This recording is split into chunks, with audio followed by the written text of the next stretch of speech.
While most girls run away from home to marry, I run away to teach. Hi, today you're here with China Figueroa, and I just did a documentary on three wonderful women I met. In the first interview, we're going to start with Mary Church Terrell. So, Miss Terrell, the first question I would like to ask you today, when were you born? I was born on September 23rd, 1863, in Memphis, Tennessee. Yes. How does it feel to be one of the first African American women to earn a college degree? It felt absolutely amazing to be the first African American woman to earn a college degree. Now, I also heard that you were the first president of the National Association of Colored Women. Who inspired you to be that? Mr. W.E.B. Du Bois actually inspired me to be the first president in that group, and he was also in the NAACP. Interesting. Now, Ms. Terrell, this will be the last discussion of today.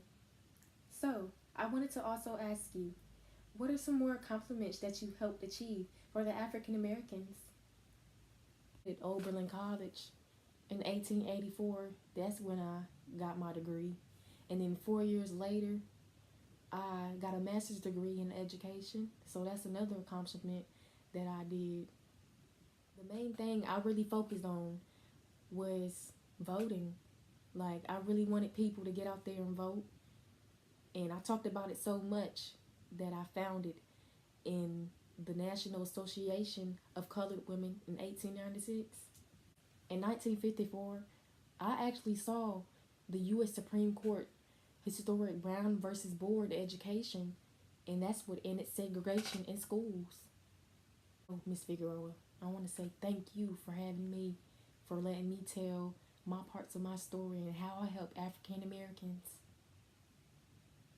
Hi, this is China Figueroa again, and we're back with our next interviewee, Miss Ella Baker.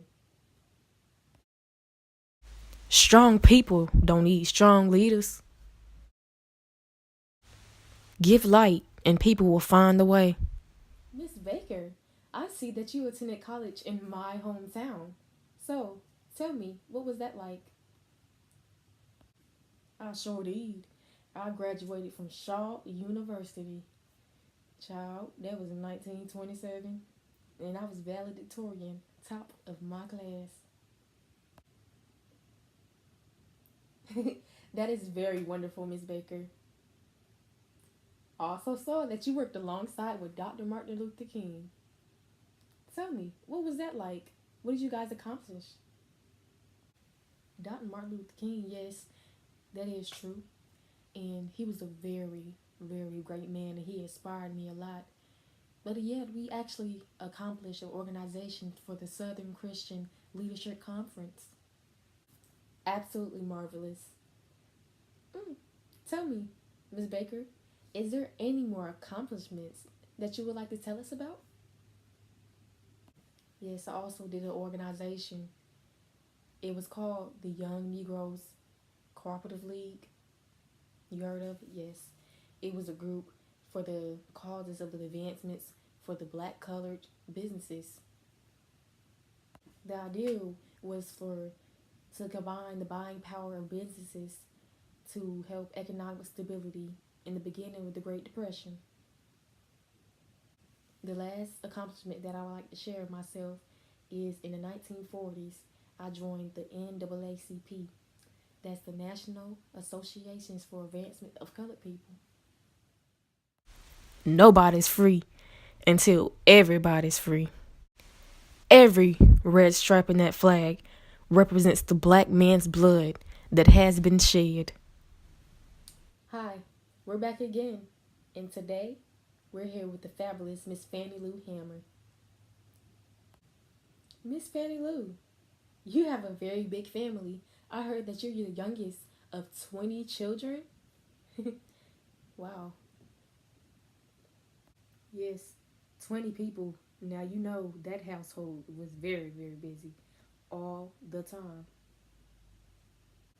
Now, Miss Hammer, I know this is a very, very touchy subject for you, but I just wanted to ask you, what happened in 1963? I already know the story, but I want to hear it from your point of view. Yeah, I'm glad you know that it's a very touchy subject. Me and some other activists were coming from a literacy workshop, and we were stopping in Mississippi, and we were false charged by the police, and I was beaten very badly to the point where I got kidney damaged, and we were thrown in jail. Thank you for thoroughly explaining that to us. I know you were big on voter registrations, and I just wanted to ask you what organizations and events that you set up for people to get more involved.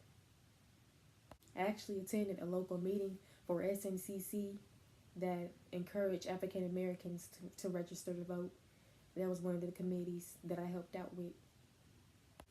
Even though I was diagnosed with breast cancer in 1976, I still fought for civil rights. And even before then, I did organizations to help for businesses for minorities and also child care and also other family businesses. Now, I just want to say thank you to all the interviews that came out today.